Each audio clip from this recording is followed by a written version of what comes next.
अज्ञात टिप्परच्या धडकेत एक जण जागीच ठार।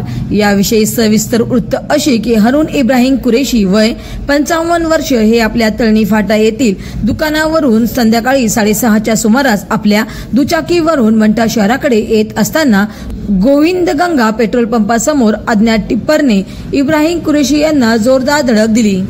यात त्यांना गंभीर दुखापत झाली। त्यांना उपचारासाठी मंठा येथील ग्रामीण रुग्णालय येथे आणले असता डॉक्टरांनी त्यांना मृत घोषित केले। यावेळी नातेवाईकांनी ग्रामीण रुग्णालयात मोठ्या प्रमाणात गर्दी केली होती। आज सकाळी शवविच्छेदनानंतर 15 तास उलटून देखील अज्ञात टिप्पर चालकाला पोलिसांनी ताब्यात न घेतल्यामुळे मृतदेह ताब्यात घेण्यास नातेवाईकांनी विरोध केला।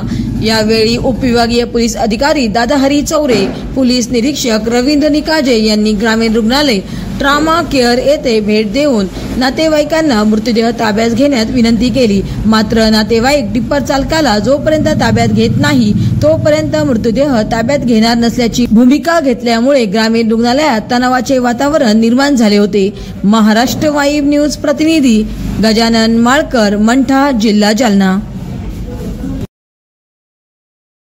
6:15 वाजता एक चांगला निष्णांत असा ट्रक ड्रायव्हर जो टँकर चालू शकतो असा त्याचा व्यवसाय असलेला माणूस तळणी फाट्याहून मंठा शहराकडे घराकडे येत असताना 6:15 वाजता एका वाळूच्या टिप्परनं त्याला 6:15 वाजता गोविंदगंगा पंपासमोर उडवलं आणि त्याचा दुःखद अंत झाला।